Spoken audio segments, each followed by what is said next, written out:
Olá amigos, estamos novamente aqui com o nosso programa Resgate ao Ferro e hoje nós vamos falar de uma figura muito singular da nossa história, o emigrante tirolês Pietro de Monte.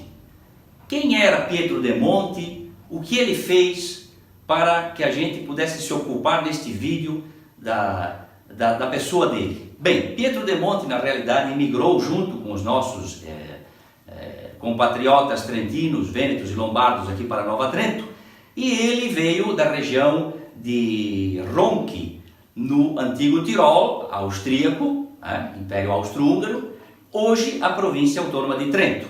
Pietro de Monte veio para cá, ele era um ferreiro, ele ocupou o lote número 9 da linha colonial Besenello.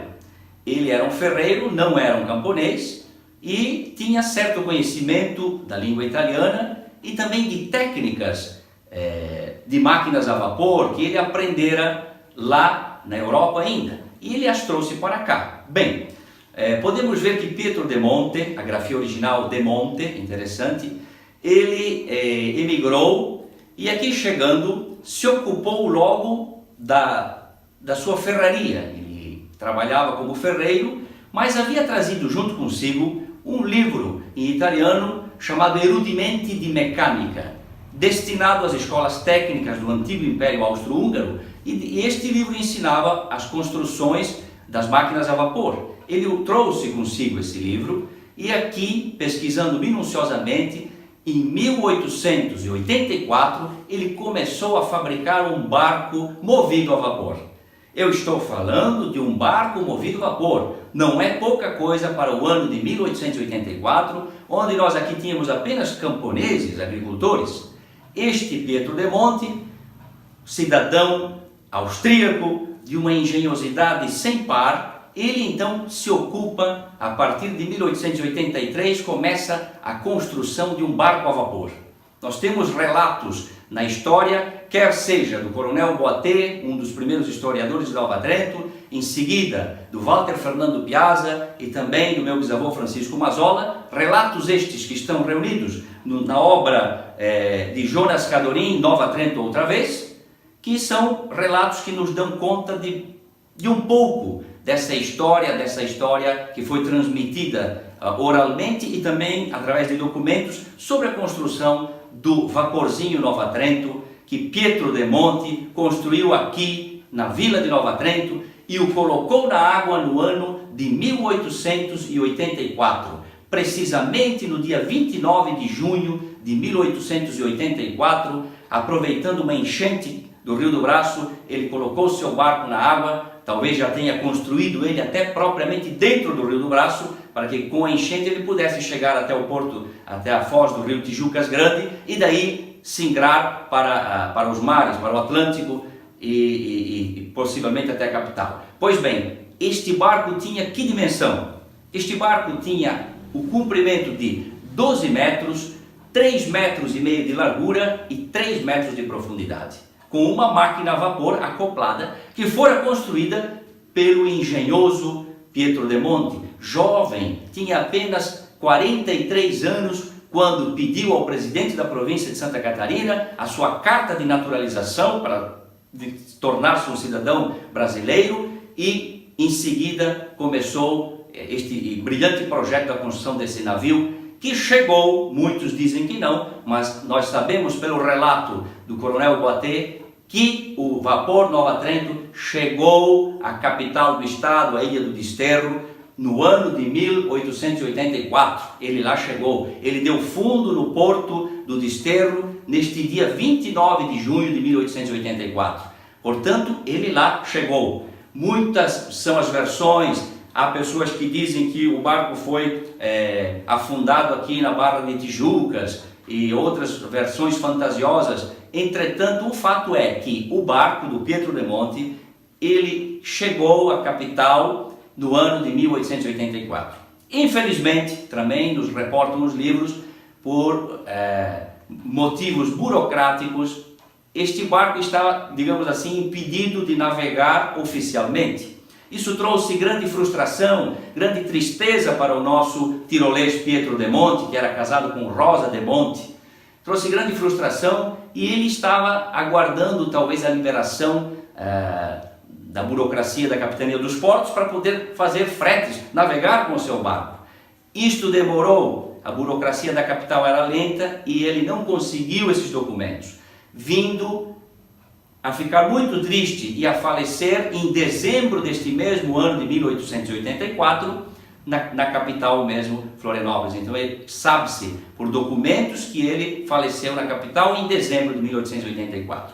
Mas um fato muito interessante que está na história, que não foi reportado nem pelo Boatê, nem pelo Walter Piazza e nem pelo meu bisavô Francisco Mazzola. O meu bisavô Francisco Mazzola se refere ao Pietro de Monte como um cidadão de grande engenhosidade que construiu este barco, navegou com o mesmo, mas faleceu de paixão, assim diz o meu bisavô, o cronista Francisco Mazzola, em sua monografia em 1926, relato que está contido aqui no livro de Jonas Cadorim.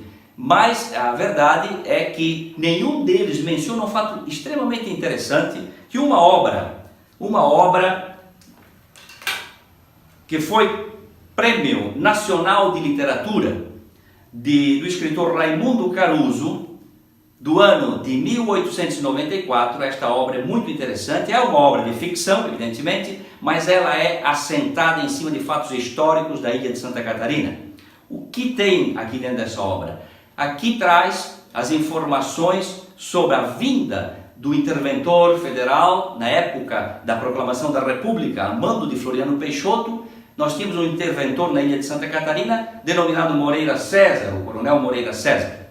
Pois bem, aqui nesta obra de 1894, portanto 10 anos após a chegada do vaporzinho de Pietro de Monte na Ilha do Desterro, acontece um encontro inusitado e que tem base histórica, porque está escrito e devidamente registrado na obra de Henrique Boatê, Efemérides Catarinenses, o fato de que o coronel Moreira César, em uma de suas andanças pela Ilha do Desterro, no ano de 1894, avista no porto um navio, um pequeno navio, para a época, que estava lá parado, do qual saía uma fumaça, provavelmente um fogãozinho improvisado que tinha em cima do navio.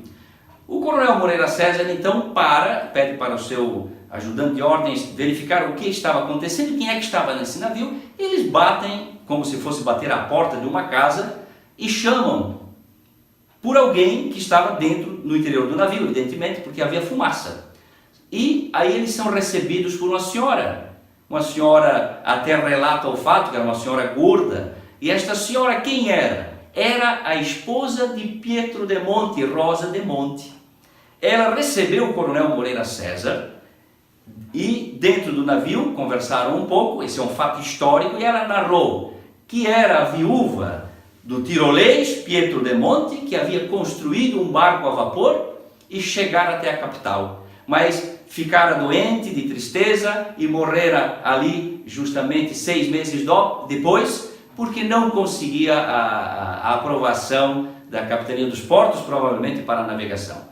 Mas é muito interessante porque este fato registrado devidamente acontece praticamente 10 anos após o vapor Nova Trento chegar à capital. Então intui-se disto, isto é um fato novo na história, na nossa história de Nova Trento, que o vapor de Pietro de Monte, ele não afundou logo. Ele ficou circulando mesmo depois da morte de Pietro de Monte, porque coronel Moreira César estava na Ilha do Desterro no ano de 1894. Se Pietro de Monte chegou no ano de 1884, lá se foram 10 anos. Então, por um motivo ou outro, este barco aí ficou, talvez navegou, não se sabe. Agora, um fato concreto e muito interessante que está reportado neste livro, que foi Prêmio de Literatura Nacional, é o fato de que o coronel, o interventor federal Moreira César, encontrou-se com a esposa do nosso brilhante imigrante Pietro de Monte, que veio da Áustria na época, porque nós pertencíamos nosso território do Trentino, Alto Adige pertencia ao Império Austro-Húngaro, e ele assim, na sua carta de naturalização, se definira cidadão austríaco, de 43 anos. e, infelizmente, falece o nosso Pietro de Monte aos 44 anos de idade, um imigrante brilhante que veio para cá, montou a sua oficina, construiu um barco a vapor e, como nos relata também o cronista deste livro Noturno 1894, de certa maneira foi sabotado este imigrante e o seu engenhoso barco pela burocracia estatal brasileira, que ainda hoje nós sabemos que nos asfixia um monte. Ele poderia ter sido, quem sabe, um grande dono de uma companhia de navegação, porque ele tinha vontade de construir o barco com bastante propriedade, pois ele tinha inteligência para isso. Ele trouxe o livro Erudimente de Mecânica, um livro de engenharia destinado às escolas técnicas do Império Austro-Húngaro. Ele era conhecedor profundo da língua italiana, pois eu vi uma carta sua escrita a um amigo de Canelinha, também no ano de 1884, em língua italiana vernácula, muito precisa, muito bem escrita. Portanto, a gente com este vídeo quer saudar a todos os descendentes da família de Monte que se encontram espalhados, não só aqui em Nova Trento, mas por todo o estado, eu creio, pelo brilhante antepassado, imigrante tirolês, Pietro de Monte, que aqui esteve e nos honra também com seu invento, seu engenho, no ano de 1884. Portanto, a todos os descendentes desta família, os nossos respeitos, os nossos cumprimentos e um grande abraço a todos e até a próxima!